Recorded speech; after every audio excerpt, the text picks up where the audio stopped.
Hello everyone, Sigs here, and welcome to the World of Warcraft Classic Season of Discovery Phase 3 Healing Mage Guide that a lot of people have been asking me to make. You can find timestamps down in the description of the various topics that I will be covering. Just as a quick disclaimer, I don't claim to be an expert or the best player at this game, but I do have a track record of performing fairly well at it, so I thought that I would take this opportunity to share what I've learned with you. So first up, we'll take a look at the build that I am running. This is not the only build that you could run, however, it is what I run most of the time, and I'll go over the reason for those choices now.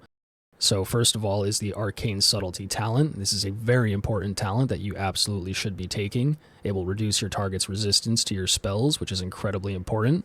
If your spell gets resisted, it will deal no damage, and if it deals no damage, it will deal no healing. Additionally, this talent will also reduce the threat caused by your arcane spells, which is mostly what you're casting anyway. This is very important for Healing Mage because in addition to generating threat from dealing damage, we are also generating threat from healing targets. Therefore, Healing Mages tend to generate a lot more threat than most other players, and it's incredibly important to keep mobs off of you and on the tanks where they should be so that you're not getting hit, taking spell pushback, or running around trying to not let your health reach zero. Next up is the Arcane Focus talent, which will also reduce the chance that your opponent can resist your spells. This is important for the reasons that I just mentioned. Technically, you only need 3 points in this talent to be able to hit all of the bosses in Sunken Temple. However, I run 2 additional points in it just to be able to hit higher level targets when I'm out in the open world doing other things. If you don't care about that, you can put 3 points in this talent and have 2 free points to spend elsewhere. I just personally don't feel like switching my spec back and forth all the time, and there's not really a lot of other places to put those other 2 points, so I just put them here. Also on this row is the improved Arcane Missiles talent. Most guides will tell you to take this talent, and it is very important. You don't want to take spell pushback while you're channeling your arcane missiles. Obviously, there are some boss mechanics that deal AoE damage that would do spell pushback. However, I do find that most of the time as a ranged DPS and a healer, you probably shouldn't be getting hit anyway. Most of the mobs should be on the tank. So I do find limited use from this talent. You could potentially put these points somewhere else if you really wanted, if you're not finding yourself getting hit a lot and taking any spell pushback for your arcane missiles. However, it is useful to have, and it is also quite useful in open world content when you are soloing things and getting meleeed in the face. Next up is the Arcane Concentration talent, which will give you the Clear Casting proc, which will reduce the mana cost of your next spell by 100%. This is a very useful talent. Mana is incredibly important for Healing Mage. Having good mana management is the key to doing a lot of healing. They are very mana hungry right now, so getting a spell cast for free is very, very useful. If you'd like to use this talent optimally, you can track your Clear Casting procs and then spend them on a very high mana cost spell, but even if you don't, just passively getting some spells for free every now and then is still going to help you out, give you more mana over the course of a fight, and lead to more damage and healing overall. Next up is the Magic Absorption talent. This one I don't always see recommended to be run, however I find it particularly useful. It does tend to restore about 1 to 1.5k mana over the course of a fight where there is a lot of magic damage going out. It also gives you a little bit more survivability, and it is quite useful in open world content. I do also run 2 points in Wand Specialization. This isn't entirely necessary, but again, there's not a lot of other places to put these points, and there are periods in certain fights where there's not a lot of damage going out, so instead of spending mana on damaging and healing spells, you can just wand for a little while to regenerate your mana,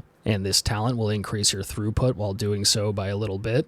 If you are using an arcane wand, then that wand damage will also contribute to healing, so it is technically a healing increase to run this talent for those moments.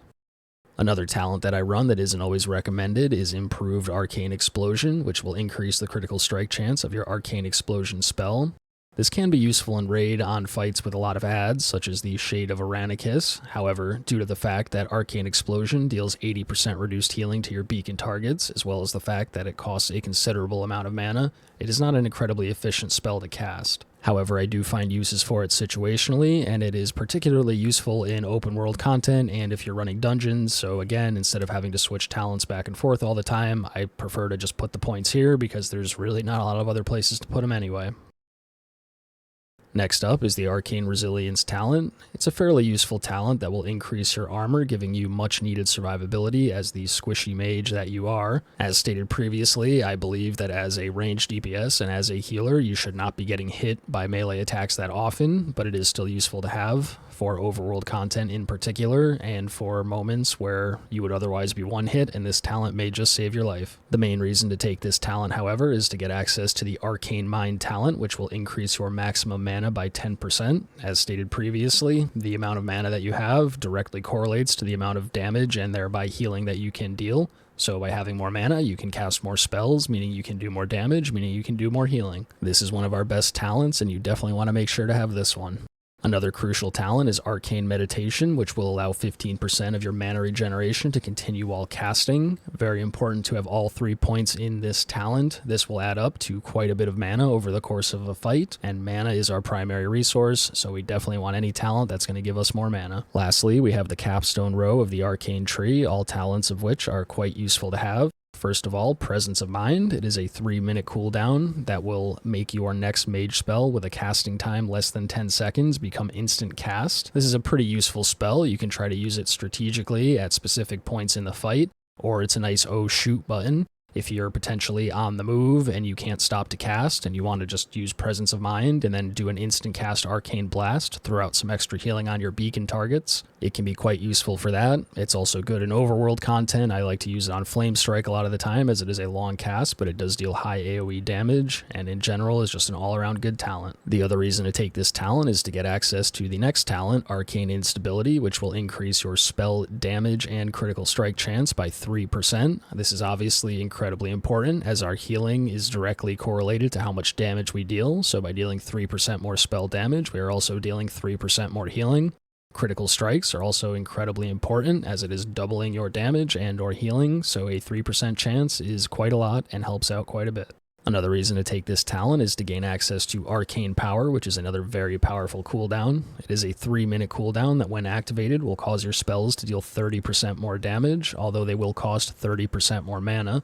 Once again, you can use this strategically at high raid-wide damage portions of encounters, or you can use it as an oh shoot button if you just need a little bit more extra damage and healing to top everybody up. The 30% increased mana cost for your spells is quite a drawback. However, I find that if you use this with the Phase 2 Tailoring Helmet that reduces the mana cost of your spells by 50%, it evens out quite nicely to get a very nice damage and healing boost without costing you that much extra mana. The talents that I don't take from the Arcane Tree are Magic Attunement. Now this does have uses. If you are fighting a boss encounter that is strictly physical damage, then casting Amplify Magic on your tanks or as many targets as possible will increase your healing done to them without the drawback of them taking additional magic damage. However, I find that it's not worth it in most of the Sunken Temple encounters, and frankly I just don't feel like worrying about it. However, you could definitely take some points from some of these other talents that I mentioned that aren't quite as useful, such as 2 points out of Arcane Focus, or perhaps even dropping points from Improved Arcane Missiles or Improved Arcane Explosion or Wand Specialization, and go for a Magic Attunement build if you would like to increase your healing done to targets that you have applied Amplify Magic to. I also do not run the Improved Mana Shield talent. I find that it does not have a lot of use in Raid. It is a pretty strong defensive spell for overworld content and PvP in particular. However, the mana lost from the Mana Shield would be better spent on a healing spell to heal you up for more health than the Mana Shield prevents with the loss of mana, if that makes sense. So I don't find it particularly useful to run this talent for raid content. The other talent that I do not take is Improved Counterspell, which gives your counterspell a 50 or 100 at 2 points % chance to silence the target for 4 seconds. This can be a useful spell for PvP, and it does have its uses in raid on particular encounters. However, I find that the interrupting is best left to melee classes with a more free kick than to a mage who has to drop a lot of mana on a counterspell. And most mobs that you would be interrupting in raid don't begin casting again immediately anyways, so the additional silence duration is not worth that much. Therefore, any points that you would put into this talent are often better spent elsewhere. Now, there are potentially other talents that you could take. I do see some guides recommending to take Impact and Ignite. Personally, I don't really see much value from that. You really want to be casting arcane spells, not fire spells, so that you can get healing from your arcane spells. And outside of maybe casting a Fire Blast while on the move, or to finish off a target, or in the last GCD of a boss encounter just to get a little extra DPS on the meters, I don't really ever cast fire spells, so I don't see much point in taking those talents. There's really nothing else in these trees, potentially frost warding for some more defensive abilities, which would mostly be for overworld content, since in the raid you typically aren't going to be running ice armor, or potentially running elemental precision to drop your opponent's resistance even farther if you are using the frost and arcane bolt spell, which you don't really run anyway, and you can get past the resistance cap with these talents over here anyway. Really not much else in these trees, depending on what you were doing. If you wanted just one utility build that maybe wasn't optimized totally for raid, but that you wanted to do open world content with as arcane as well, then you could potentially take some points out of some of these less useful talents in the arcane tree and put them into some other spells if you really wanted to. But this is the build that I find to be the most useful, and the most important things here are of course making sure that you hit your resistance cap as much as possible with 3 points in arcane focus and 2 in arcane subtlety, and that you have your clear casting, arcane meditation, and arcane mind for as much mana as possible. Next up, we're going to take a look at the runes that I run here. So starting off with the head slot, I do run Temporal Anomaly. Now this ability sounds great on paper, however it unfortunately tends to be a little underwhelming in a raid environment. So it's going to launch an orb which will grant an absorb shield to everybody that it touches. However, it is on a very long 1 minute cooldown and the absorb amount is not very high. Perhaps if it's scaled with spell power, it could be more useful if you were getting bigger shields out of it on that relatively long 1 minute cooldown. However, casting this spell optimally with good positioning, hitting a lot of players every 60 seconds, I've never had it amount to more than 1 to 1.5% of my healing for an encounter. However, I do still run it because there's really not much else to run in this slot. If nothing else, you can throw it out before the start of a fight, sit down and drink, and start the fight with a few shields out, giving you a little bit of extra healing to start the fight. Deep Freeze could have some uses as an instant cast damaging spell against bosses that are already immune to stun. However, you're probably better off spending that mana on something else anyway, and Advanced Warding could be useful situationally, but again, you typically don't want to use Mana Shield because you don't want your mana being drained at all, and Frost and Fire Ward have pretty limited value in raid. Next up, we'll take a look at the chest slot. So currently I am running Enlightenment. Of all of the runes in this row, the only two that you would run would be Enlightenment or Regeneration.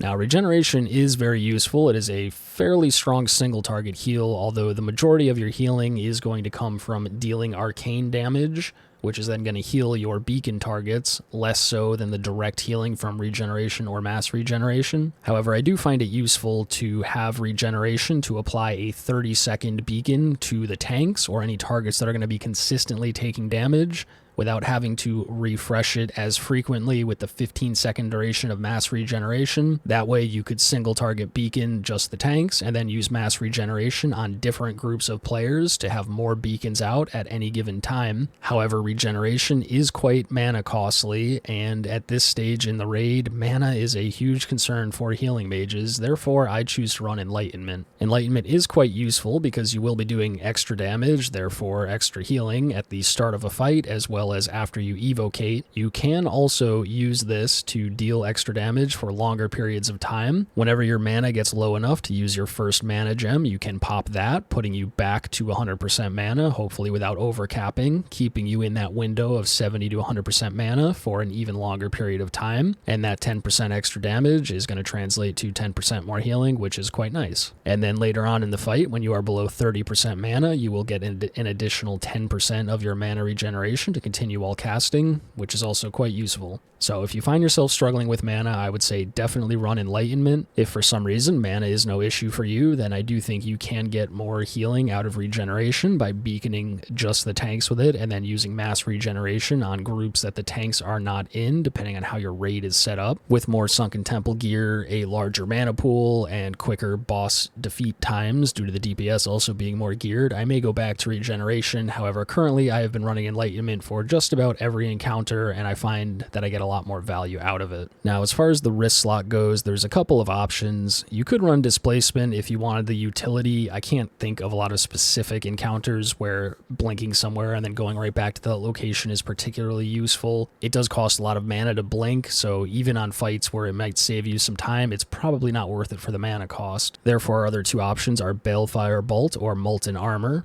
Now, Molten Armor is quite a good spell, increasing your critical strike chance by 5%, which again is very useful for a class that is trying to deal damage as well as heal. Critical strikes are one of the best things you can do to increase your damage and healing, so it is quite useful. However, typically you will end up running Mage Armor, again for the mana concerns mentioned previously, but later in the phase, or at any point that you find yourself not struggling with mana so much, then you could make the switch from Mage Armor to Molten Armor to get a little bit more throughput. However, if you are struggling with mana, then you would not want to run this over Mage Armor anyway, so you probably don't want to take Molten Armor. The other ability that could go on the wrist slots is Balefire Bolt. Now, I haven't played around with this much. It's a very memey ability. It will deal increased damage with every subsequent cast up to 10 stacks. However, it will also reduce your spirit by 10%, and at reaching 10 stacks, your health will immediately go to 0. It seems to do less damage than a typical Arcane Blast at anywhere from 3 or 4 stacks. I don't know the exact number,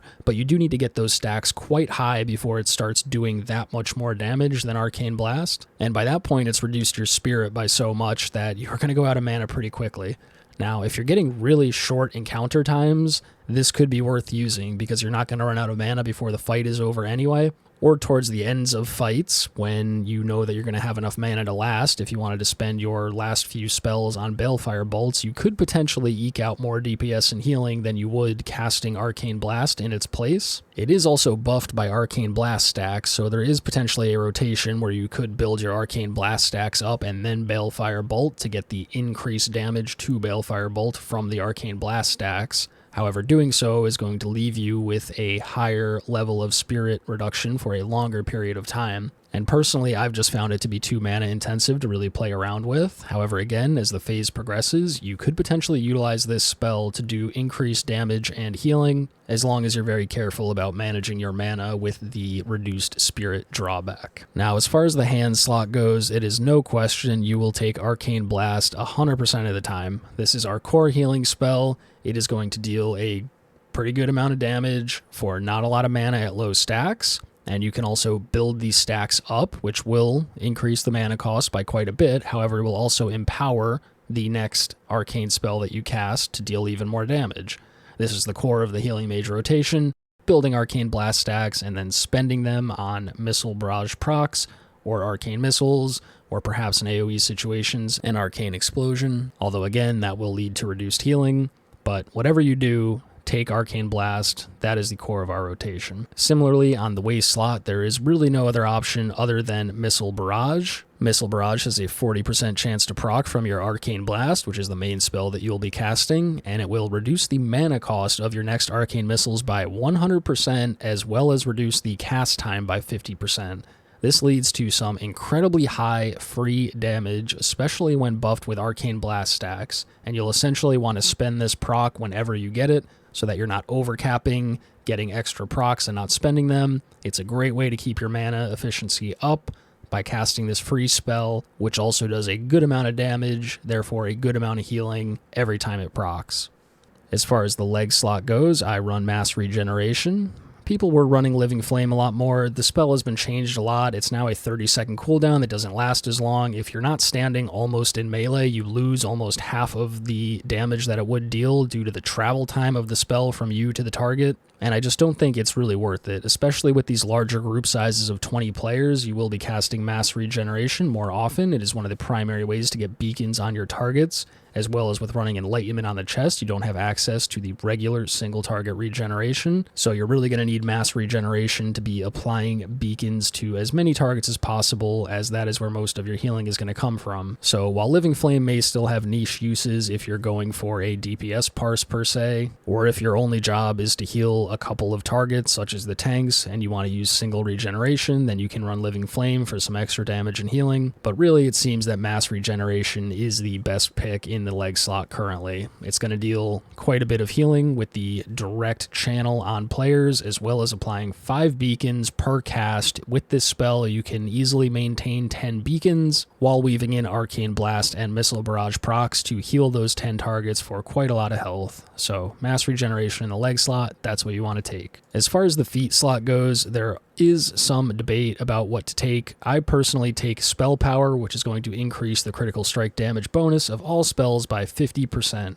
As a class that deals damage to deal healing, this is quite important. Mages do also tend to stack intellect and crit, so you are critting quite often, and this is going to contribute a lot of extra damage and healing over the course of a fight. The other rune that people often take is Chronostatic Preservation. Now, Chronostatic Preservation is quite a strong single target heal, and you can find logs of mages doing about the same HPS running Chronostatic Preservation or not. So it can be a matter of preference as well as what your group comp is, who else you're healing with, what the damage profile on the raid looks like due to your comp, and if it's worth running Chronostatic Preservation for you. Me personally, I've never run it. I feel like the whole reason to take a Healing Mage is because of the niche that they provide additional damage while healing. If all you were worried about was healing, so you were thinking I'm going to take Chronostatic Preservation because I just want to be a healer, then just about every other dedicated healing class, priests, druids, shamans, can provide more HPS throughput, more raw healing than an Arcane Mage can. So to me, the whole reason to take a Healing Mage is because in addition to providing an adequate level of healing, they also provide damage. So you should lean into that niche and take Spell Power to deal as much additional damage as possible to fulfill your role as this niche class in the raid. Now, if you like Chronostatic Preservation and you like having access to that direct heal, then by all means go ahead and take it. Personally, I've never used it in a raid environment, and unless things change and it ends up being so much better than Spell Power or any other rune combination, then I don't see myself ever running it when I can get the same levels of HPS by running Spell Power and also doing more damage on top of that same level of HPS. But that covers all the talents and runes, maybe a little bit more in depth than I needed to for some things, and I probably left some things out, but hopefully that gives you some idea of what talents and runes you should be taking and why. As far as the best in slot gear goes, this is a list that I have been using. Now, there is some debate about whether plus healing or plus spell power and healing gear is better. Typically, plus healing gear will give you much more plus healing than the plus spell power and healing equivalent would, and this can be particularly useful for builds using Chronostatic Preservation, as it will increase your direct healing by quite a lot. However, I find, again, that the main purpose of a healing mage is to deal additional damage along with their healing, so I would favor plus spell power and healing gear in all situations. That way you can double dip by dealing extra spell damage, which is going to translate to extra healing, as well as getting a little bit of extra plus healing on the gear as well for your direct heals from Regeneration and Mass Regeneration. Now, as far as specific pieces go, I think there are a few that are worth going out of your way to get. First of all, if you can pick up tailoring and get the Phase 2 crafted helmet made, this is an incredibly good piece, and I would consider it to be the overall best in slot for the entirety of this tier due to the on-use effect. Being able to reduce the mana cost of all your spells by 50% synergizes incredibly well with Arcane Power, allowing you to deal the 30% additional damage without as much of the drawback from the 30% increased mana cost. And in general, anytime you're able to get more mana means you're able to cast more spells, means you're able to do more healing and damage over the course of a fight, which is quite useful. Similarly, the Phase 3 crafted shoulders are quite good, giving you extra spell damage and healing and intellect, as well as giving you a chance to increase your spell casting speed by 10%. This effectively translates to 10% more damage and healing, and they are definitely worth getting if you can. If you do not feel like going out of your way to craft either of these pieces, there is a fairly comparable helmet from the Sunken Temple Raid, and in general, any piece of gear that you can find with plus spell power, plus arcane damage, or intellect is going to be a good choice. More intellect means a larger mana pool, which means more casts, which means more damage and therefore more healing, as well as more spell critical strike chance, which again equals more damage. And any piece that you can find for these slots with any combination of spell power or intellect is going to be pretty strong. The necklace from the Mage Quest, which I have a video on this channel, is also the best in slot, providing a ton of damage and healing and a decent amount of intellect. And for the wrists, the Dryad's wrist bindings are arguably the best in this slot. However, they do require Exalted with the Warsong Gulch Reputation faction, which can take a while to get. Now, for what it's worth, in Phase 4, the level 60 version of these wrists will also be the pre-raid best in slot, if not the best in slot throughout the entirety of that phase. So it may behoove you to get started on this reputation now. If you do the Battle for Ashenvale, you can once per day turn in the daily quest for 1000 reputation, and although it will take a while, you can grind your way up to Exalted and then have access to these wrists for this tier and beyond. Similarly, the engineering wrists are also quite strong, however you will need to go engineering if you'd like to make them. As far as the rest of the slots go, a lot of it is just Sunken Temple gear, which you should pick up naturally. Notably, the tier set is incredibly strong if you can get to that 3 set and 2 set bonus. And there are a lot of other Sunken Temple pieces, such as the back and the hands, that you can pick up as you go. If you're able to go out of the way to farm wild offerings, the Court of the Untamed is the best in slot, providing a lot of damage and healing, intellect, as well as spell hit chance. If you're able to get enough spell hit chance from your gear, then you could even potentially drop talent points out of your spell hit talents and put those talent points somewhere else. So these are worth going out of your way to get if you can. There is also a great ring from the Stranglethorn Vale PvP event, which is worth going out of your way to get, providing a ton of extra arcane damage. And as far as the weapons go, there are pretty much 2 choices. The Blade of Eternal Darkness is for sure the best in slot, however it is a very low drop chance and can be difficult to farm. There is also a one-hand drop from the Sunken Temple Raid, which could potentially be easier to get.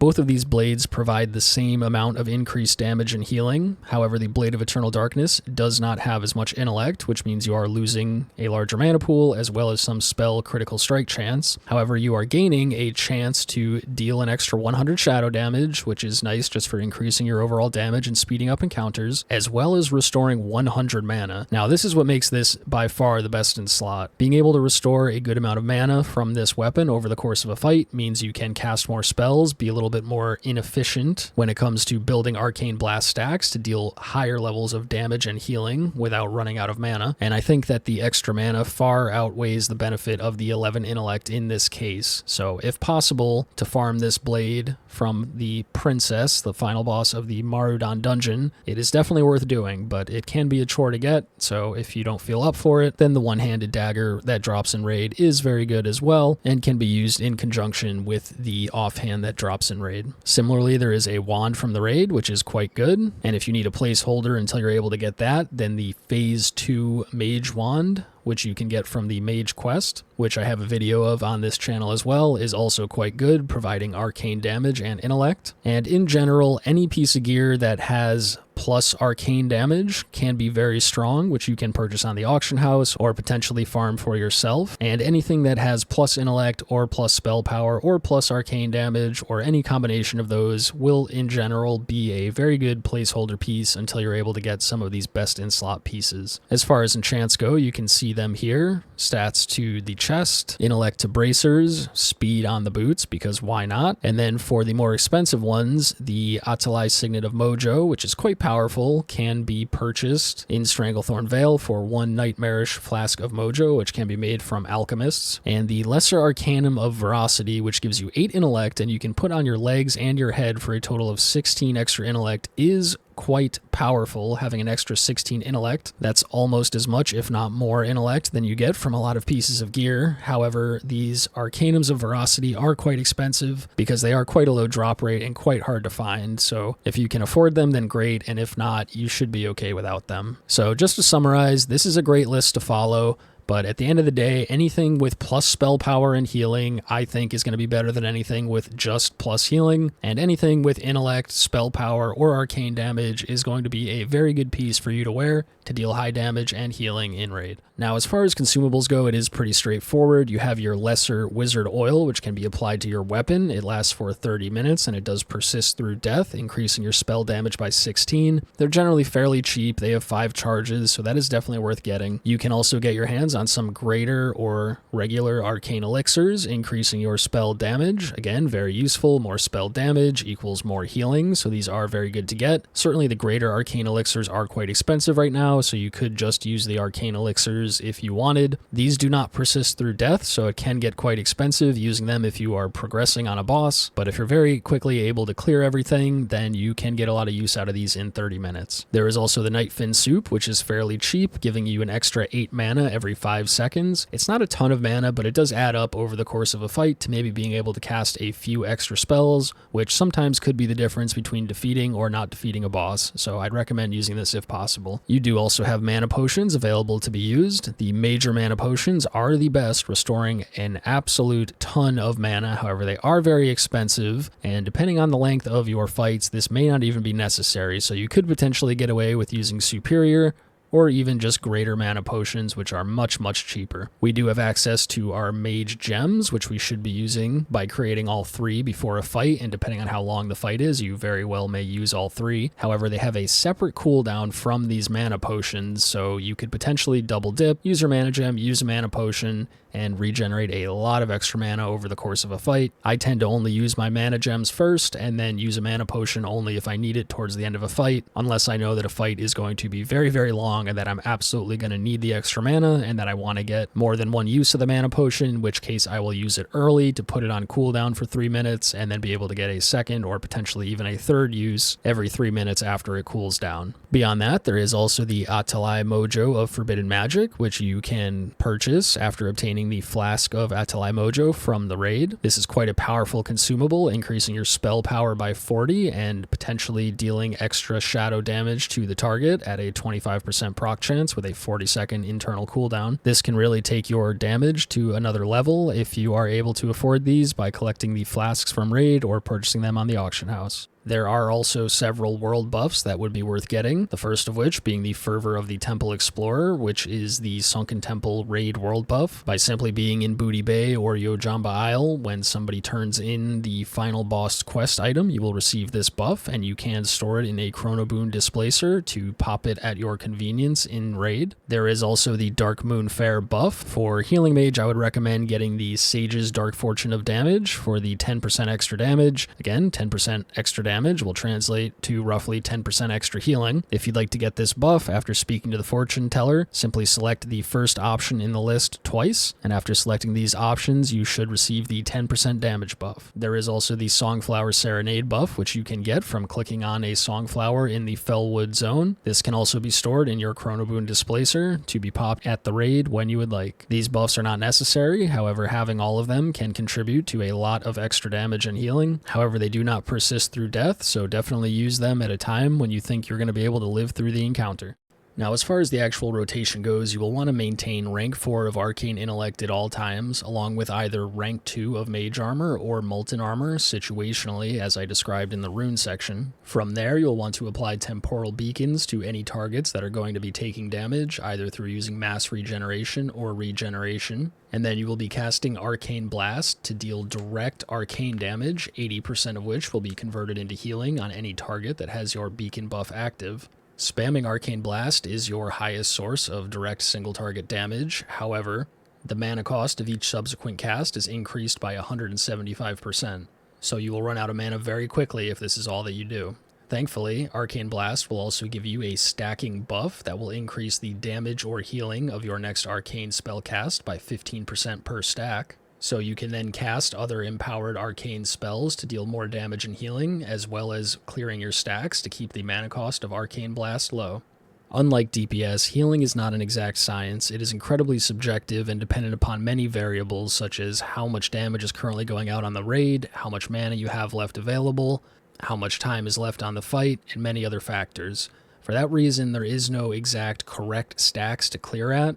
It's all about finding a balance between spending mana for throughput and conserving mana for sustained performance throughout the fight. Personally, I find that casting a Missile Barrage every time that it procs is a good way to clear your Arcane Blast stacks, while maintaining a fairly strong throughput of healing and damage. However, situationally, it may be worth building extra Arcane Blast stacks before spending them on an Arcane Missiles cast, if you'd like to reach even higher numbers. Personally, I don't think it's worth sitting on a Missile Barrage proc for too long. For example, if I get one at 1 stack of Arcane Blast, then casting 3 more Arcane Blasts to get to 4 stacks means that I may have gotten another Missile Barrage proc, overwriting the previous one, meaning that I missed out on a cast of Missile Barrage, which even at lower levels of Arcane Blast stacks, casting 2 of them in the same span of 4 Arcane Blasts will lead to more damage and healing than casting just the one at 4 stacks. There are also times when you may not get a Missile Barrage proc as you build up to 4 stacks,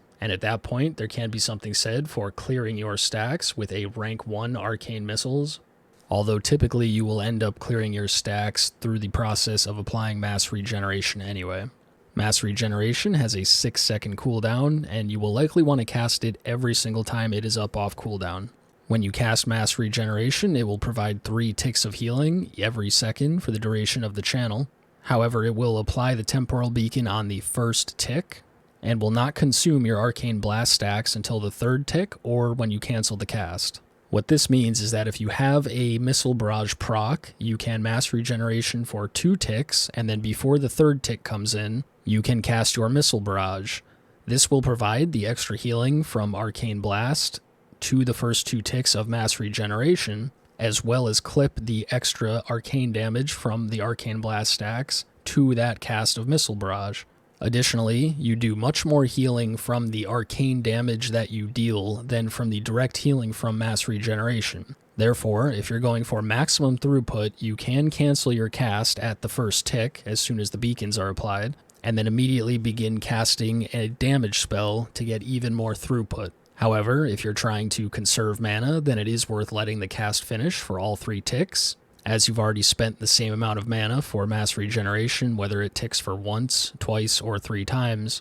And although it is lower HPS overall, it is much more sustained HPS for a lower mana investment to let the cast finish, healing targets on all 3 ticks before you go back to DPSing. Depending on how you do this, after mass regeneration is done, you will have either 5, 4, or 3 seconds left on the cooldown, meaning that you could likely cast 1 or 2 arcane blasts before it comes off of cooldown again. So I typically find myself casting mass regeneration. If I have a Missile Barrage proc, I will spend it on the 2nd tick of mass regeneration. I will then cast 2 arcane blasts, and then as soon as the 2nd arcane blast cast finishes, spam mass regeneration on a new set of 5 players, which if timed correctly, will provide the chronomantic healing from that arcane blast connecting to those 5 players, as well as providing the extra stack of arcane blast to the direct healing from mass regeneration, and then situationally either cancel after 1 tick to begin casting another arcane blast for maximum healing, casting a Missile Barrage proc or a clear casting max rank arcane missiles at 2 ticks to double dip on the arcane blast stacks, or let the channel finish for all 3 ticks to conserve mana and provide more direct healing.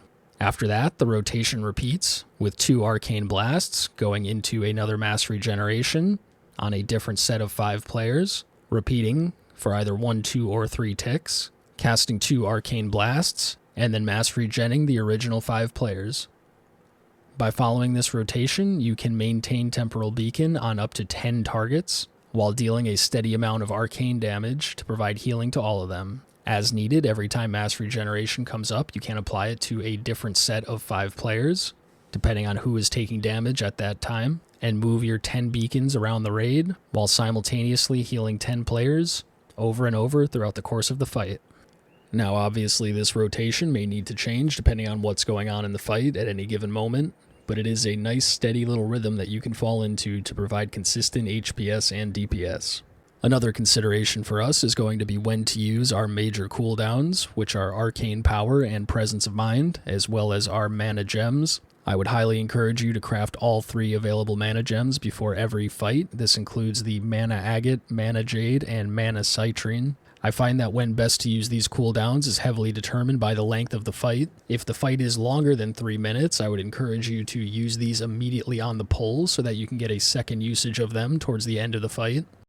Begin by pre-applying a beacon to the tank, either with mass regeneration or regeneration, and then sit down to drink to get back to full mana while the tank establishes threat for the first few GCDs.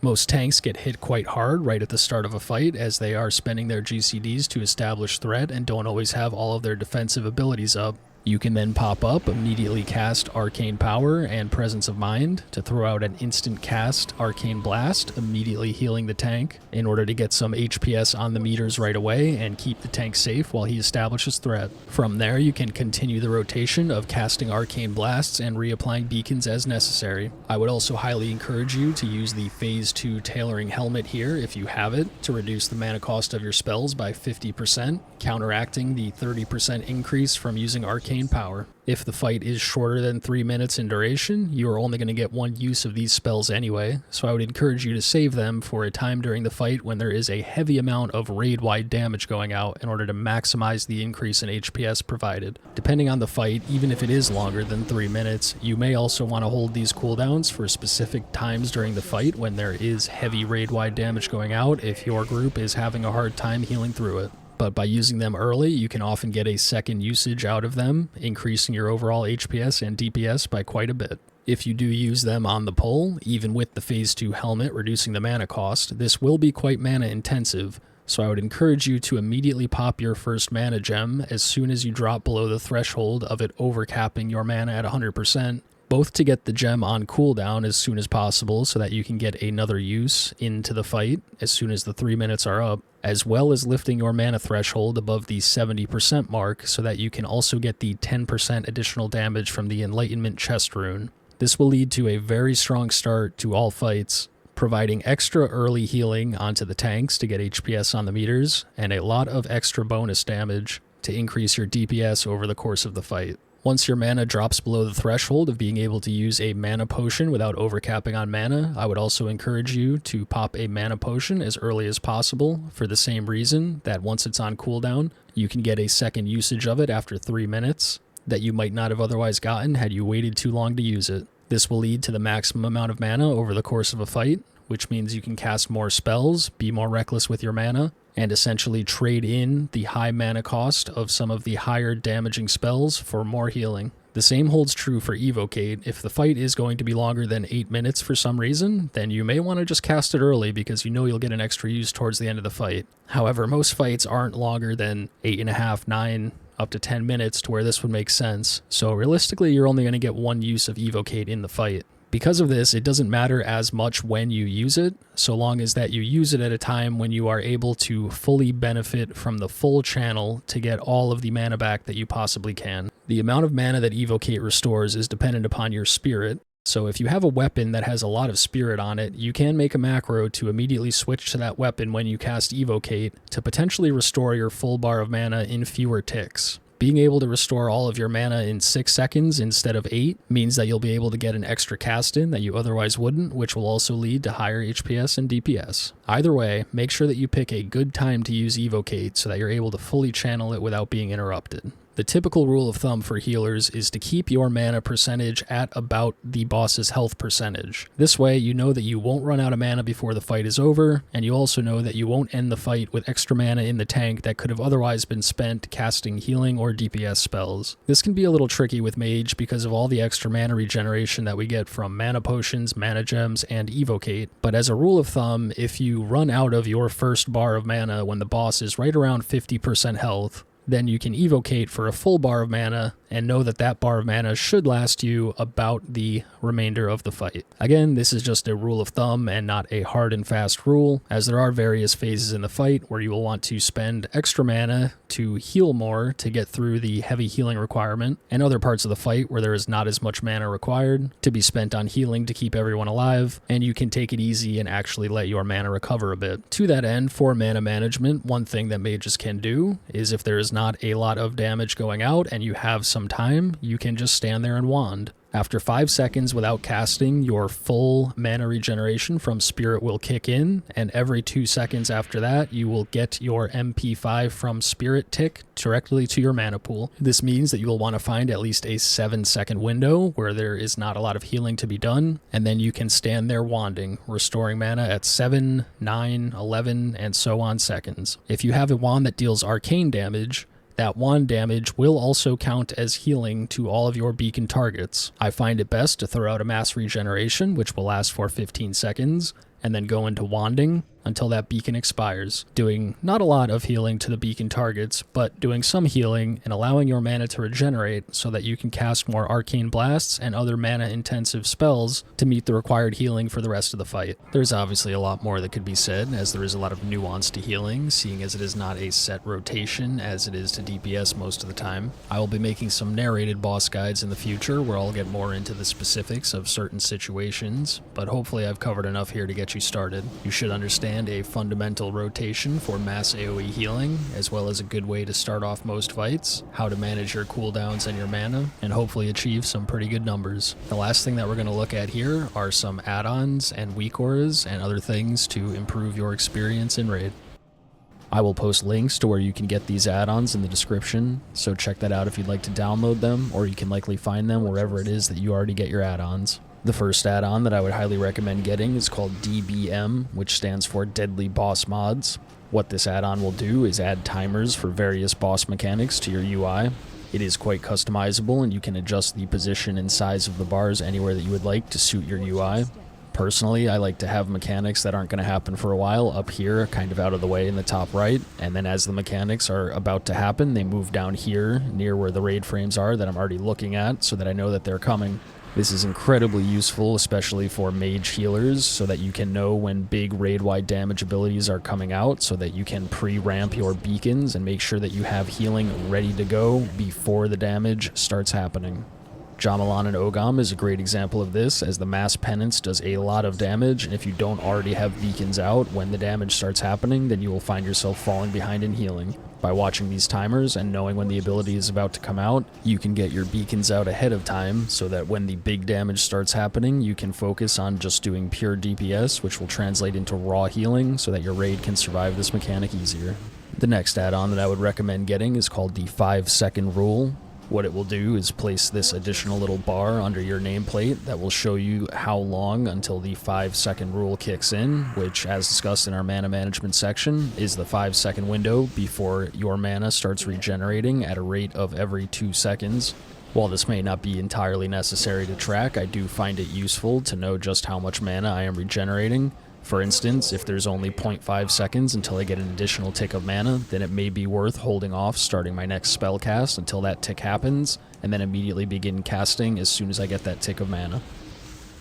One other add-on that isn't entirely necessary, but that I have used for a long time, is called Quartz.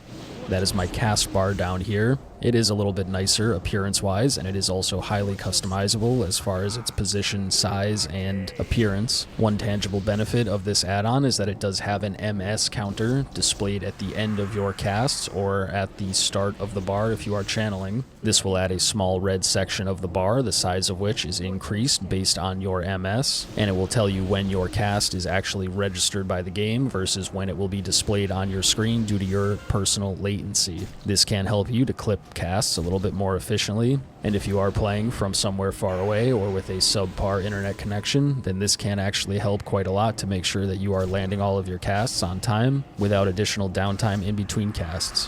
One other add-on that I would recommend getting is called Method Raid Tools. This add-on actually packs a whole bunch of functionality. There are many cool things that you can do with this add-on, but the one reason that I recommend it in particular is for the raid-wide cooldown tracking. This is especially useful for tracking innervates, which you as a mage healer may have access to, should your raid group decide to assign one to you. By using this add-on, you can see the remaining cooldown and which players have it up, so that you can call for it when you want it, and not have to wonder or ask if it is off cooldown and available. In order to set this up, simply type /MRT in-game and then press enter. Navigate to the raid cooldown section on the left, and there you will see a list of all of the cooldowns available for tracking. You can adjust their position. You can also toggle the display on and off, as well as lock the frame to hide the non-transparent background after you've dragged the boxes to where you would like them on your UI. The final add-on that I would recommend is called Weakauras. This is another very comprehensive add-on that can display many unique graphics on your screen in response to various triggers throughout the game. The Weakauras that I've linked below, which are particularly useful for healing mages, are a Missile Barrage Tracker Weakaura, which you can see here. Whenever this purple graphic appears, you will know that you have a Missile Barrage proc available. Another very useful Weakora is for tracking your clear casting procs. Similar to the Missile Barrage Weakora, whenever you see this light blue graphic appear, you will know that you have a clear casting proc available and that your next spell will cost 0 mana. The final Weakora that I have linked in the description is for tracking the remaining duration on your temporal beacon. Now do note that this may not work on your UI, as I have adjusted the position of the graphic on my specific raid frames.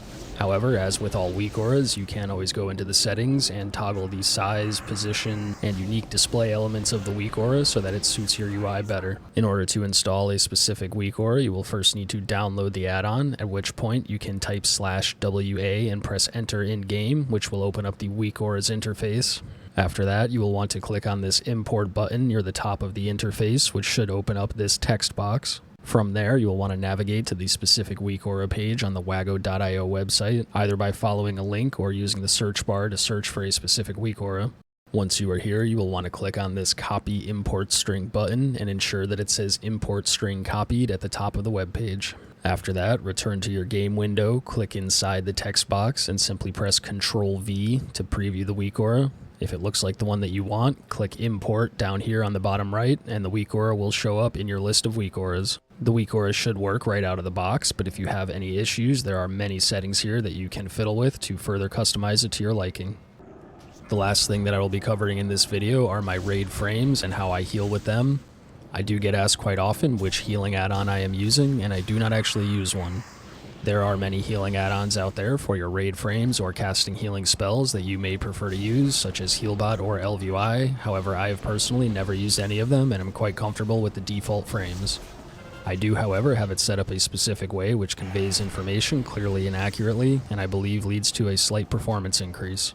If you'd like your frames to look like mine, then once in game you can press escape and navigate to the options tab. From there you will click on the interface section under the gameplay heading in the menu on the left. From there scroll down until you see the raid frames section. I personally like to use these raid style frames even when in a 5-man party, so you can check that if you'd like. From here you can fiddle with the settings to make them appear however you would like. I personally find it beneficial to display the class colors, which makes it a little bit easier to identify players on your raid frames if somebody calls out for healing. I also like to display the power bars. It's just useful to know how much rage your tank has, for example, how much mana the other healers have, and stuff like that. Although if this additional information is making your UI seem too cluttered, you can leave that off. I do also find it important to display pets, especially if you ever have a hunter using his pet to tank. It is nice to have that frame shown so that you can target it for direct healing. You should also ensure that the Show Debuffs box is checked. As a mage, we do have access to Curse Dispel, so it is very important that you know when a player has that debuff so that you can dispel them.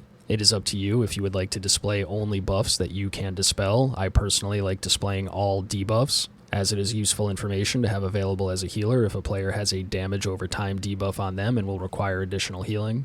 I also find it useful to sort the frames by group. Seeing how mass regeneration will only hit players in the same group as your target, it is useful to have your frames organized this way so that you know which group of 5 players will be hit by your mass regeneration cast. Similarly, I do not recommend displaying the main tank and assist, as that will move them off to the side of the frames and make it more difficult to know if they will be hit by a mass regeneration or not if they are not directly targeted. Although based on your personal preference, if you would like to have the tanks displayed separately to make them easier to target with single target healing, then you can check that box to do so. The last important factor, which I think has a direct impact on your performance as a healer, is to keep the frame height and frame width as small as possible while having them be legible. Not only do larger frames cover up more of your screen, making it more difficult to see mechanics, but it can also make it take longer to move your mouse from one end of the raid frames to the other. This may not seem like a lot, but if you're healing somebody in group 1 and then you need to move your mouse all the way over to the right to heal somebody in group 4, the extra fractions of a second that may come from having larger raid frames can sometimes be the difference between life and death.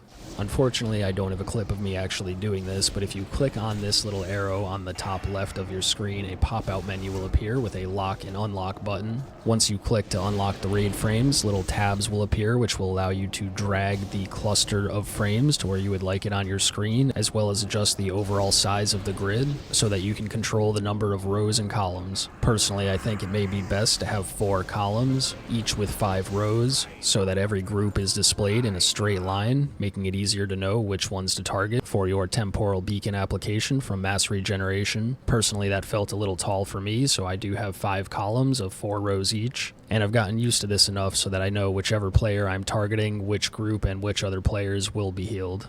In order to actually heal players, I use basic Mouseover Macros. In order to make one of these, you will want to type /M and then press enter, which will open up your macro interface. From there, you can click on the red button on the bottom right that says new and enter a name for your macro. If you do not select an icon, it will default to the spells icon, which is quite nice. Then simply press OK and enter this text into the text box, and then click on the spell icon in the macro window and drag it over to your action bar to assign it to a hotkey. You can repeat this process for any other healing spell or spell that you would like to be cast at your moused over target. The way that these macros work is it will allow you to move your mouse over the raid frame of the player that you would like to heal, and then simply click the keybind associated with that macro in order to cast the heal at that target. This allows you to quickly move your mouse over the raid frame of the player that would like to be healed without having to actually click to target them, or have to click on the spell that you would like to cast. If your mouse is not currently moused over a target that can be healed, when you click the keybind, it will instead cast it on whichever friendly target you happen to have targeted, and if you do not have a friendly player targeted or a friendly player currently moused over, then the spell will instead be cast on you yourself. These macros make it very easy to heal whoever's health you see getting low on your raid frames.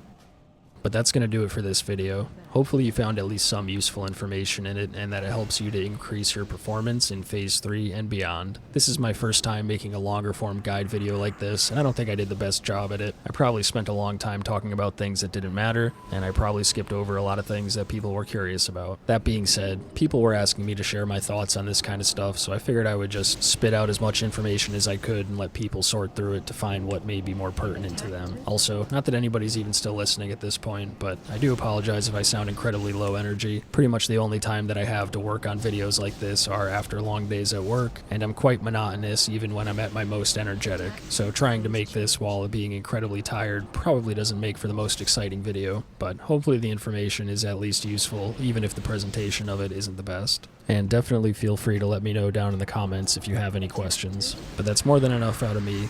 Thanks for watching, hope it helped, have a good one. Peace.